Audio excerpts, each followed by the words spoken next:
আপনাকে বন্দী করে অথবা হত্যা করবে কিংবা দেশান্তর করে তাদের ষড়যন্ত্র আল্লাহ আল্লাহ তাআলা তাদের ষড়যন্ত্র কিন্তু শুরুতে শেষ করে দিলেন।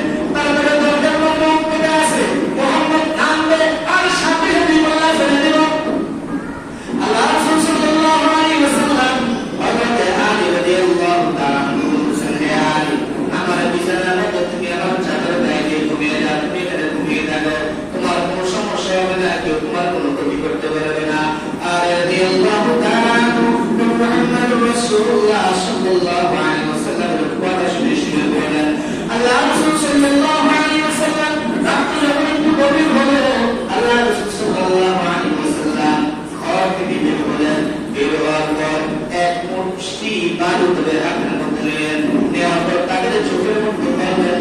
চোখের মধ্যে পাড়ার সাথে সাথে তাদের দৃষ্টি শক্তি সব কিছু অবৈধ হয়ে যায়। আল্লাহ রাসূল সাল্লাল্লাহু আলাইহি ওয়াসাল্লাম যখন পা রেখে পড়ার সাথে সাথে তাদের দৃষ্টি শক্তি চলে যায়, আল্লাহ রাসূল সাল্লাল্লাহু আলাইহি ওয়াসাল্লাম আস্তে ধীরে ধীরে তাদের চলে গেলেন। আবু বকর রাদিয়াল্লাহু তাআলা তাদের কাছাকাছি চলে গেলেন। এই যে একজন ব্যক্তি এসে বলতেছে, হ্যাঁ তোমরা কেন এখানে বসে আছো?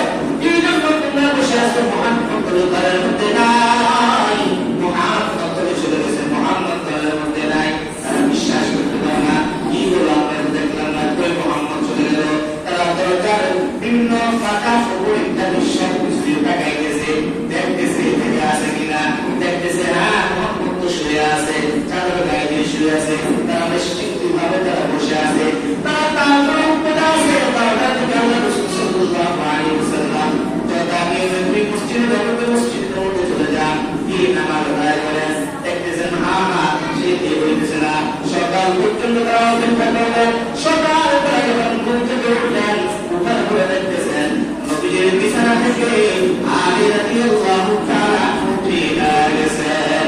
তারা হতভম্ব হয়ে গেল, তারা হতভম্ব হয়ে গেল, হায় মুহাম্মদ কোথায় চলে গেল, কিভাবে চলে গেল, কোথায় চলে গেল, কিভাবে আমাদের ফাঁকি দিয়ে চলে গেল, মুহাম্মদ কোথায় গেল? তারা তো বিভিন্ন ধরনের ষড়যন্ত্র নির্দেশ হয়ে গেল। আল্লাহ রাসূল সাল্লাল্লাহু আলাইহি ওয়াসাল্লামকে পরিষ্কার মুহাম্মদ রাসূলুল্লাহ সাল্লাল্লাহু আলাইহি ওয়াসাল্লামকে আল্লাহ রব্বুল আলামিন বলেন, আপনি তাদের মক্কা ছেড়ে মদিনা হিজরত করে চলে যান। আল্লাহ তাআলা বলেন, মুহাম্মদকে আখরিজনি মুদখালা সিদকি ওয়া আখরিজনি মুখরাজা সিদকি ওয়াজআলনি মিন লাদুনকা সুলতানান নাসীরা। এই নবীকে বলুন, আমার প্রতিপালক আখরিজনি মুদখালা সিদকি, আপনি আমাকে প্রবেশ করান কল্যাণের সাথে, আমাকে বের করুন কল্যাণের সাথে। ওয়াজআলনি মিন লাদুনকা সুলতানান নাসীরা, আর আপনি তবে আমাকে শক্তিশালী সাহায্যকারী আপনি নাম করেন। আল্লাহ রাসূল সাল্লাল্লাহু আলাইহি ওয়াসাল্লাম রাত্র থাকতে থাকতে গভীরে থাকতে থাকতে আল্লাহ রাসূল সাল্লাল্লাহু আলাইহি ওয়াসাল্লাম হযরত ইব্রাহিম আলাইহিস সালাম বলতেছেন, ইয়া রাসূলুল্লাহ ইয়া হাবিবাল্লাহ, আপনি রাত্রে বেলায় কখন করেন? আল্লাহ রাসূল সাল্লাল্লাহু আলাইহি ওয়াসাল্লাম আর